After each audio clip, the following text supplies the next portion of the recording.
नमस्कार, आप देख रहे हैं वायरल या यूं कहें कि वायरल और आपके साथ मैं हूं स्वप्निल। सोशल मीडिया पर क्या ट्रेंडिंग हो रहा है, सियासत से जुड़ी वो कौन सी हलचल है जो इस वक्त सोशल मीडिया यूजर्स के बीच चर्चा का विषय बनी हुई है। इन्हीं तमाम चीजों को और उसके पीछे छिपी हकीकत को आपको बताने की कोशिश के तहत एक बार फिर आपके सामने हाजिर हुआ हूं मैं। तो चलिए शुरू करते हैं आज का सफर। राहुल गांधी का जलेबी वाला बयान तो आपने जरूर सुना होगा। इस जलेबी वाले बयान पर इंतजार इस बात का था कि इस पर प्रधानमंत्री नरेंद्र मोदी क्या कहते हैं, किस तरह से हमला बोलते हैं। अपने चिरपरिचित अंदाज में उन्होंने राहुल गांधी के जलेबी वाले बयान पर हमला बोला है। एक बार वो बयान सुनिए। उत्तराखंड के लोगों को इन झूठ की दुकान वालों से सावधान रहना है। मैं भी इनसे पूछना चाहता हूं, झूठ की नई जलेबियां, ये झूठ की नई जलेबियां परोसने से पहले अरे जरा पुराना हिसाब तो दे दो। झूठ की नई जलेबियां, ये कहा है प्रधानमंत्री नरेंद्र मोदी ने। दरअसल राहुल गांधी ने जिस तरह से जलेबी को लेकर केंद्र पर हमला बोलने की कोशिश की, इस पर प्रधानमंत्री नरेंद्र मोदी ने कांग्रेस के अब तक के इतिहास को झूठ की जलेबी करार दिया है। झारखंड में जो भी कांग्रेस ने वादे किए थे वो किस हद तक पूरा हुए, इसे गिनाने से वो बिल्कुल भी नहीं चूके। उन्होंने बताया कि कांग्रेस के वादों ने जमीन पर आखिर क्या असर छोड़ा है। ऐसे में कांग्रेस को घेरते हुए राहुल गांधी के जलेबी वाले बयान को अपने बयान में समेटा, जो कि उनका चिरपरिचित स्टाइल भी है, जिसके लिए वो जाने भी जाते हैं। और उन्होंने राहुल गांधी पर हमला बोला। हालांकि मैं ये भी आपको जरूर बताना चाहता हूं कि जिस वक्त ऐसा माना जा रहा है कि राहुल गांधी जब जलेबी खा रहे थे उसी वक्त साइमल्टेनियसली हो सकता है, अगर क्रोनोलॉजी के हिसाब से देखें, प्रधानमंत्री नरेंद्र मोदी चूरमा खा रहे हों। क्योंकि उन्होंने, हमारे स्टार हैं, देश के बेटे हैं नीरज, उनकी मदर को एक लेटर लिखकर ये बताया कि आपका चूरमा जो मैंने खाया है वो अब तक नसीब में कभी भी इतनी स्वादिष्ट चूरमे को खाने का नसीब उनका नहीं था। ये बात उन्होंने बताई और जितना सुंदर लेटर लिखा है, आप ये मानिए ये उस तरह के लेटर्स होते हैं जिन्हें फ्रेम करवाकर अपने ड्राइंग रूम में लगवाया जाता है। तो ऐसा ही वो प्रधानमंत्री नरेंद्र मोदी का लेटर नीरज के घर में, उनके ड्राइंग रूम में जल्द ही नजर आ सकता है फ्रेम होकर। लेकिन जहां तक बात सियासत की है तो उसकी जगह जलेबी को लेते हुए कहा कि झूठ की जलेबी है, यानी आप अपनी बातों को गोल गोल घुमाते हैं और उसमें खुद उलझ जाते हैं। उन्होंने आगे भी कुछ जोड़ा है, एक बार सुनिए जरूर। नए झूठ, नए वादे, नई जलेबियां, ये बांटने के लिए निकले हैं। झूठ की दुकान अब बार बार नहीं सजेगी। आपके और इस अगले वीडियो पर कुछ भी कहने से पहले दरअसल आप देखिए कि नए नए झूठ, मतलब एक के बाद एक जो नए वादे कांग्रेस की तरफ से किए जा रहे हैं। खास बात जो मैं आपको बताना चाहता हूं, सेब की सही कीमत किसानों को नहीं मिल रही है। हिमाचल प्रदेश में जब चुनाव होने थे तब प्रियंका गांधी ने यह बयान दिया था, लेकिन साल 2024 में राहुल गांधी जब चुनाव प्रचार में निकले तो उन्होंने हिमाचल की कंडीशन को भी कोट किया, जहां पे अब उन्हीं की सरकार है। उन्होंने ये कहा कि हिमाचल में अब भी सेब के किसानों को सही दाम नहीं मिल पा रहे हैं। इसे बीजेपी लपकती उससे पहले ही जलेबी वाला उदाहरण आ चुका था और ऐसे में प्रधानमंत्री नरेंद्र मोदी ने जलेबी के जरिए ही कांग्रेस पर निशाना साधा। लेकिन यह पहली बार नहीं है। जिस दुकान के डब्बे को लेकर राहुल गांधी तंज कस रहे थे, वो दुकान काफी फेमस है, उसके बारे में कुछ बातें आप जान लीजिए। ऐसा कहा जाता है कि उस दुकान की जलेबियां जिस तरह से बनाई जाती हैं 10 से 12 दिनों तक खराब नहीं होती हैं। ऐसे में राहुल गांधी जो कल कह रहे थे कि हम उसे देश भर में भेजना चाहते हैं, विदेशों में भेजना चाहते हैं, उस तरह के कंडीशंस, उस तरह के हालात बनाना चाहते हैं, तो हो सकता है कि कुछ हद तक 100 में से 5% चांस है कि वो एक बिजनेस मॉडल हो सके। लेकिन अब तक नहीं हो पाया तो उसका कोई ना कोई कारण तो रहा होगा। लेकिन वो दुकान बड़ी फेमस है और उस दुकान का जिक्र लोकसभा चुनावों के दौरान भी आया था और लोकसभा चुनावों के दौरान प्रधानमंत्री नरेंद्र मोदी ने उस दुकान का नाम जो है उसे अपने भाषण में कोट किया था नतीजों के आने से पहले। किस तरह से किया था वो एक बार सुनिए। जवाब ने तय कर दिया है, फिर एक बार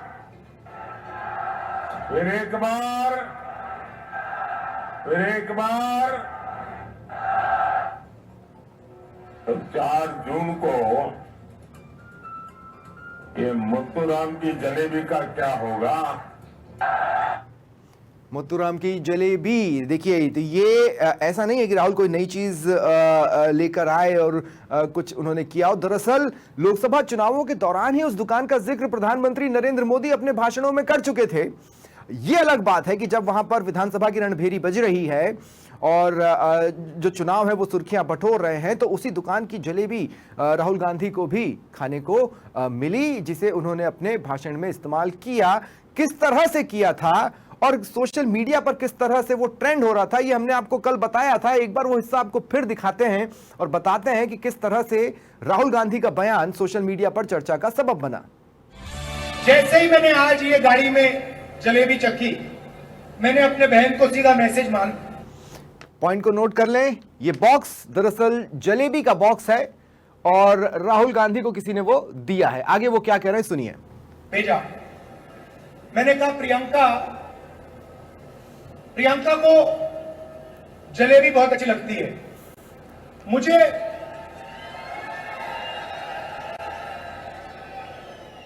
मुझे आमतौर से दूसरी मिठाई अच्छी लगती है, मगर जैसे मैंने ये जलेबी चखी, मैंने प्रियंका को सीधा मैसेज मारा। मैं पढ़ लेता हूं जो मेरे। तो एक बात आप समझ लीजिए कि अगर आप कार्यकर्ता हैं और आने वाले दिनों में राहुल गांधी से आपकी मुलाकात होने वाली है और आप इस जद्दोजहद से गुजर रहे हैं कि हम राहुल को अपनी तरफ से क्या गिफ्ट करें, तो आप उन्हें अपने एरिया की फेमस जलेबी खिला सकते हैं। वो न केवल राहुल गांधी को पसंद है बल्कि प्रियंका गांधी की भी फेवरेट स्वीट डिश है। क्या मैसेज किया राहुल ने प्रियंका को, एक बार सुनिए।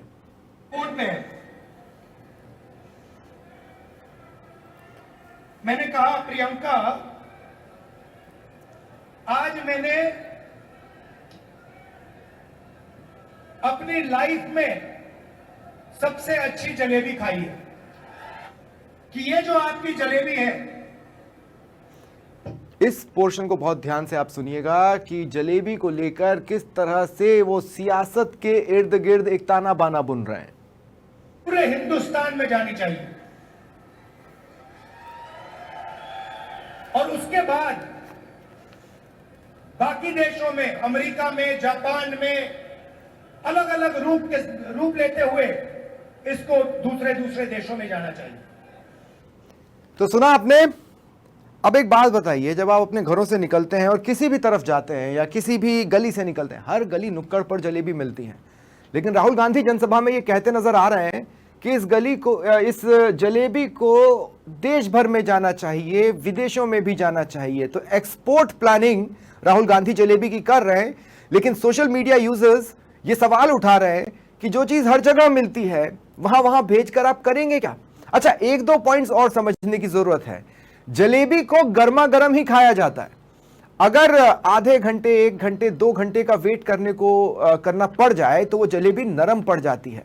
तो अब आप इमेजिन कीजिए कि इस जलेबी को अगर एक्सपोर्ट किया जाता है तो जिस तक वो पहुंचेगी वो उसको खाना भी चाहेगा, या फिर अपने एरिया में घूमकर किसी गर्म जलेबी वाले को ढूंढकर एक प्लेट जलेबी लेकर वो अपनी स्वीट टूथ जो कहा जाता है उसकी भूख को मिटा लेगा। ये अपने आप में गंभीर सवाल है। एक और बात, राहुल गांधी छोटे दुकानदारों के बारे में बताना चाहते थे। इस बात को समझना बहुत जरूरी है। भैया, हमने और आपने तो मोटे तौर पर वही देखा है कि कागज की कुछ प्लेटें हैं, उस पर जलेबी रख दी और आपको दे दी गई, या फिर ज्यादा से ज्यादा जो डिस्पोजेबल प्लेट्स होती हैं उसमें जलेबी रख दी गई। लेकिन अगर किसी दुकान में एक बड़े डब्बे में जलेबी पैक की जा रही है तो वो छोटा दुकानदार तो नहीं है, ये आम समझ की बात है, वो कोई बड़ा दुकानदार है। उसका उदाहरण राहुल गांधी ने यहां दिया और जलेबी की एक्सपोर्ट प्लानिंग बताई, जिस पर सोशल मीडिया काफी एग्रेसिवली उन पर सवाल उठा रहा है। यहीं पर राहुल नहीं रुके, वो आगे भी बढ़े और उन्होंने क्या कहा वो भी सुनना दिलचस्प है।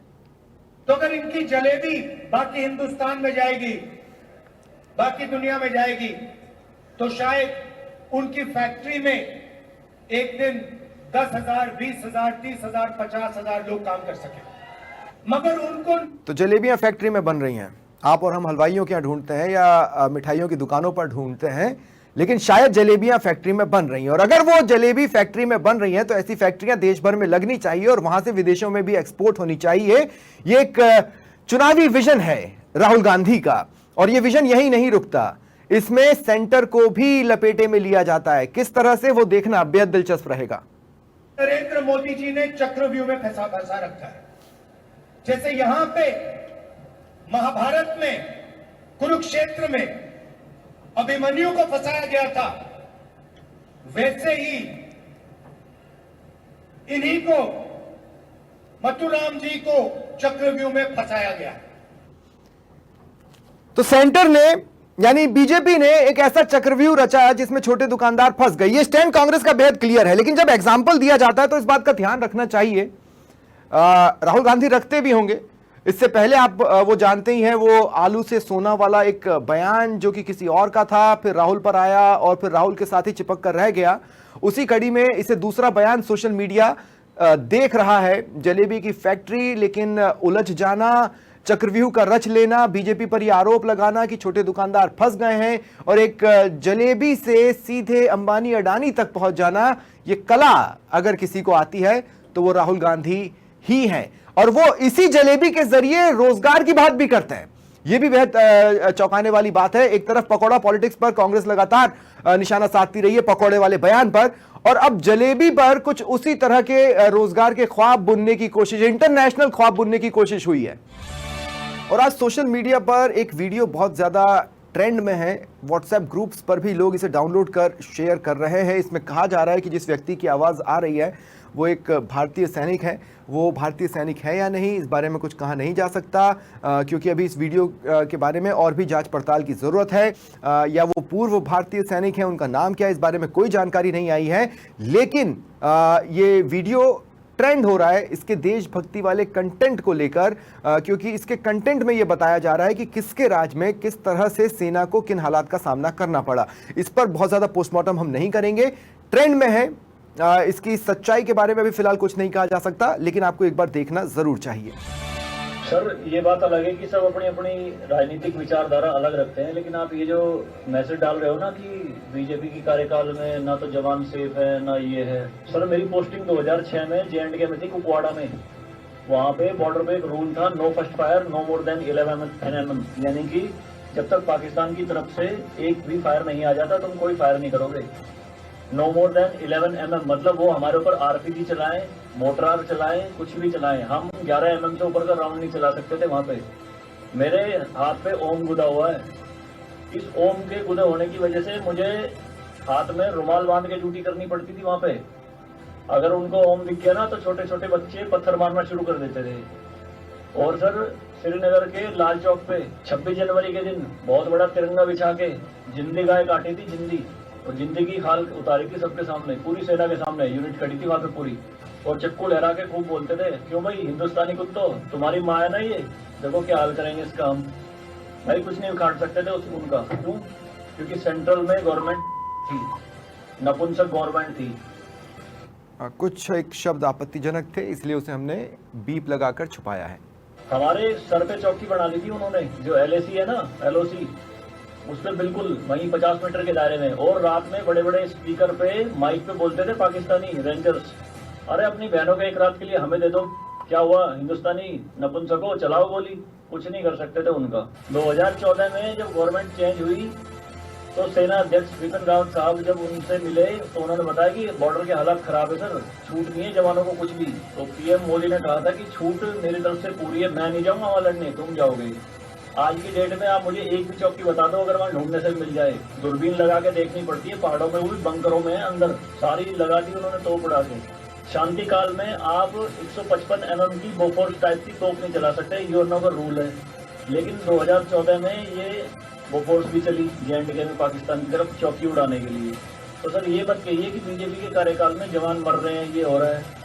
सर, सेना के जो हाथ खुले हैं ना वो बीजेपी के कार्यकाल में खुले हैं। मैं इसका जीता जागता परफेक्ट आपके सामने बैठा, जवान मर रहे हैं, ये हो रहा है। सेना के जो हाथ खुले हैं ना वो बीजेपी के कार्यकाल में खुले हैं। मैं इसका जीता जागता परफेक्ट आपके सामने बैठा। तो इस वीडियो पर तो मैं कोई कमेंट्स नहीं करूंगा, लेकिन इसके कंटेंट को अगर आप समझने की कोशिश करें, जो आवाज़ आपने सुनी तो वो UPA 1 और UPA 2 के टाइम पर जिस तरह से सेना को पॉलिसीज दी जा रही थी उस पर, और 2014 में नरेंद्र मोदी के प्रधानमंत्री बनने के बाद जिस तरह की पॉलिसीज आर्मी को दी गई हैं उस पर ये एक कमेंट था, और जो इसका लब्बो-लुआब निकल कर सामने आ रहा है उसमें ज़मीन आसमान का अंतर था। इसमें जिनकी आवाज़ सुनाई दे रही है वो ये कहते नज़र आ रहे हैं कि हमें एक तरह से खुली छूट मिली हुई है, इसलिए फालतू की सियासत न करें आर्मी पर। इस कंटेंट की ओरिजिनलिटी पर तो मैं कमेंट नहीं कर सकता, लेकिन मैं ये ज़रूर कहूँगा कि हाँ, सेना एक ऐसा विषय है जिसे सियासत से जितना दूर रखा जाए उतना अच्छा है। बढ़ेंगे अगले वीडियो की तरफ, और अगला वीडियो है पूर्व सीएम अशोक गहलोत से जुड़ा हुआ। ताज़ा बयान नहीं है, पुराना बयान है। एक तरह से आप ये कह लीजिए कि जिस वक्त आप मुझे इस हमारे कार्यक्रम वायरल आप कह लें उसमें देख रहे हैं, उस वक्त हम इस बयान की एक तरह से एनिवर्सरी मना रहे हैं। लगभग 1 साल पुराना ये वीडियो ट्रेंड में है आज। पहले कंटेंट सुनिए। राजनीति में कई बार जो दिखता है जो होता नहीं है, जो होता है वो दिखता नहीं है। अब आप लोग जो है आप तक जाओ, सच्चे की तक जाओ। ये मीडिया से अपील कर रहे हैं अशोक गहलोत उस वक्त जब वो सीएम थे कि आपको जो कोई भी बयान है उसकी तह तक जाना चाहिए। उनके किसी बयान को किसी और रूप में दिखाया गया, ऐसा उनका आरोप है। वो कौन सा बयान था वो जानने से पहले ये ज़रूर सुन लीजिए कि जो दिखता है वो ज़रूरी नहीं है वैसा ही हो जैसा कि दिखता है, और जो बताया जाता है वो अपने आप में वही नहीं हो जो बताने वाला चाहता हो। और इसके तो महारत ही है, यूं ही नहीं उन्हें जादूगर कहा जाता। कौन सा बयान था सुनिए। कल कहा मैं कहीं भी रहूं, तो राजस्थान प्रदेश की, जोधपुर की और महामंदिर की जब मैं पैदा हुआ पूरी सेवा करता जाऊंगा। अब मैं कहीं भी रहूं, वो तो काट दिया मीडिया ने, और मैं राजस्थान की, जोधपुर की, महामंदिर की सेवा करता रहूंगा।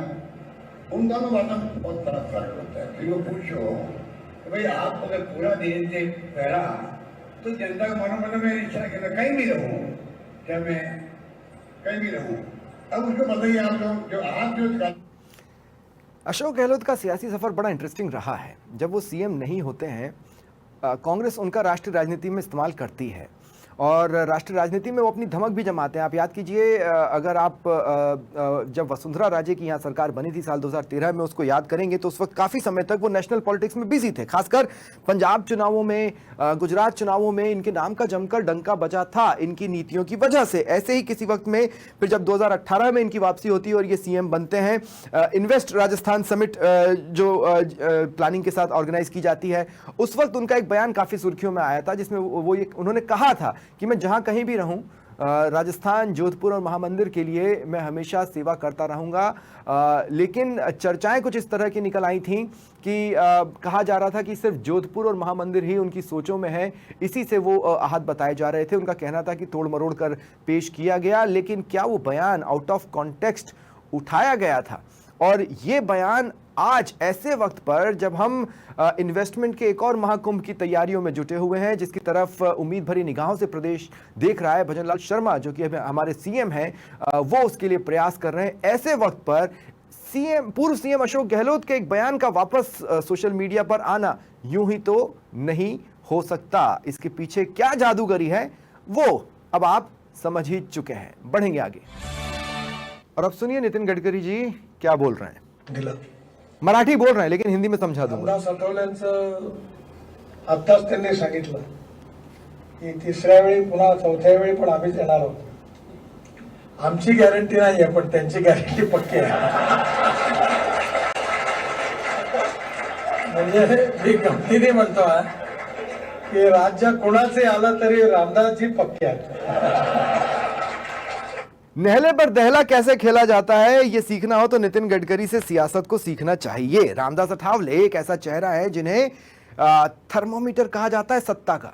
ये कुछ कुछ वैसा ही है जैसा एक वक्त रामविलास पासवान को लेकर कहा जाता था, या फिर नरेश अग्रवाल को यूपी की सियासत का कहा जाता था। रामदास अठावले काफी पहले इस बात को भांप लेते हैं कि किसकी सत्ता आ सकती है और मुझे किस तरफ होना है, तो सत्ता चाहे किसी की भी हो वो उनकी तरफ दिखाई देते हैं। नितिन गडकरी ने हंसी मजाक में ही सही ये बात लोगों को याद दिलाई कि हो सकता है मुझे अगला टर्म मिले या ना मिले, रामदास अठावले जी कहीं नहीं जाने वाले हैं, उनका टर्म तो पक्का है। लेकिन क्या इसके पीछे कोई तंज छुपा था या सब कुछ सिर्फ एक हंसी मजाक का ही हिस्सा था, या रामदास अठावले ने कहीं इस बात का बुरा तो नहीं माना है? इसका पता आने वाले दिनों में ही चल पाएगा। सोशल मीडिया पर कुछ ना कुछ सुगबुगाहटें तो नजर आएंगी, उसके बाद ही उस पर कोई फाइनल कमेंट किया जा सकेगा।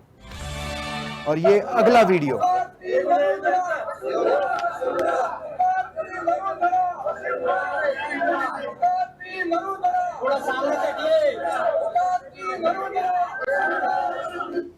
वसुंधरा राजे दरअसल जोधपुर पहुंची थी पूर्व विधायक सूर्यकांता व्यास के निधन पर शोक व्यक्त करने के लिए। इस बीच एयरपोर्ट पर पहुंचने पर उनका स्वागत हुआ, उनके समर्थन में जोरदार तरीके से नारेबाजी की गई और ये तस्वीरें सोशल मीडिया पर वायरल हो रही हैं। इसमें लोग तरह तरह के कमेंट्स कर रहे हैं। कुछ लोगों का कहना है कि यदा कदा वो तस्वीरों में नजर आ जाती हैं, उतनी एक्टिव नजर नहीं आ रही हैं, लेकिन कुछ लोग ये भी कह रहे हैं कि हो सकता है आने वाले समय में कुछ बड़ा होने वाला हो, कुछ बड़ी जिम्मेदारी पार्टी की तरफ से उन्हें दी जा सकती है। इसका जवाब तो भविष्य के गर्भ में ही है, लेकिन सोशल मीडिया वसुंधरा राजे से जुड़ी किसी भी खबर पर काफी एक्साइटेड हो जाता है और उसी कड़ी में ये तस्वीरें आज वायरल रही हैं।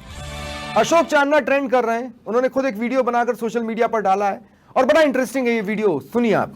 नमस्कार,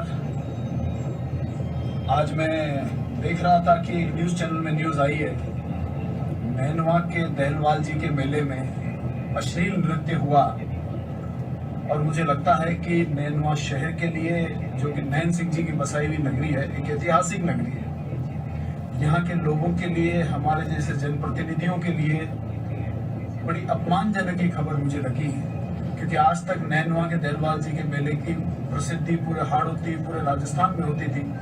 बड़े बड़े कवि सम्मेलन और बड़े बड़े कार्यक्रम हुए, लेकिन इस प्रकार का अपमान हमारे नैनवा कस्बे का कभी नहीं हुआ। अनेकों विजन कांग्रेस के राज में हम लोगों ने देखे, लेकिन भारतीय जनता पार्टी के राज में हमारे शहर को बदनामी के अलावा और कुछ नहीं दिया।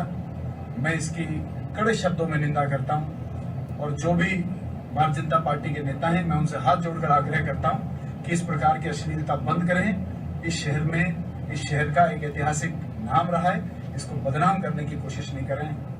तो अशोक चांदना, देखिए, कंवर नैन सिंह जी की नगरी नैनवा के दहलवाल जी महाराज के मेले में अश्लील नृत्य का मामला सामने आया था, जिस पर निशाना साधते नजर आए। अशोक चांदना ने बीजेपी को घेरा है।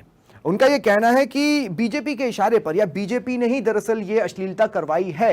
अब आपको कुछ दिनों पीछे ले जाना चाहता हूं। विधानसभा में कांग्रेस ने प्रदर्शन शुरू किया था और उस दौरान अशोक चांदना का एक वीडियो जमकर वायरल होता है, जिस पर कांग्रेस अशोक चांदना का बचाव करते भी नजर आती है। अगर आपको याद नहीं आ रहा है तो वो पैर दबाने वाले किस्से की मैं बात कर रहा हूं। उसमें हो सकता है कि अशोक चांदना कुछ और कहना चाहते हो, वहां पर कुछ और चल रहा हो। जो क्लैरिफिकेशन कांग्रेस ने दी वो पूरी तरह से सच हो, लेकिन जिस तरह से वो वीडियो प्रोजेक्ट हुआ था, उसके बाद अशोक चांदना भी, ऐसा लगता है कि शायद बीजेपी पर उसी तरह का कोई वार करने को लेकर आतुर थे, मौका ढूंढ रहे थे, मौका मिला और उन्होंने तर से जोड़ दिया। लेकिन ये सवाल तो आपके लिए भी, कि आपको लगता है कि कोई पार्टी किसी मेले में अश्लील नृत्य करवाएगी, या ये महज एक पॉलिटिकल स्टंट है जो अशोक चांदना करते नजर आ रहे हैं, जिसके चांसेस बहुत ज्यादा हैं? ये आपको सोचना है। तो ये थे वायरल वीडियो जिन पर आपका ध्यान खींचने की कोशिश हमने की है। अगर आप चूक गए थे तो इन वीडियोस के बारे में आपने जान लिया है। मैं ये जरूर कहूंगा कि सोशल मीडिया पर जाइए और इन ट्रेंड होते वीडियोस पर जो मजेदार कमेंट्स नीचे आ रहे हैं, जो आप और हमारे जैसे ही लोग कर रहे हैं, उनको जरूर पढ़िए। बहुत अच्छा टाइम पास होगा, लेकिन इनके भीतर कुछ गंभीर बातें भी होती हैं जिन्हें रोज आप तक पहुंचाने की कोशिश हम इस कार्यक्रम के जरिए करते रहेंगे। फिलहाल इतना ही। ये था वायरल और साथ ही वायरल, इसका जवाब भी हमने आपको दिया। फिलहाल इतना ही, नमस्कार।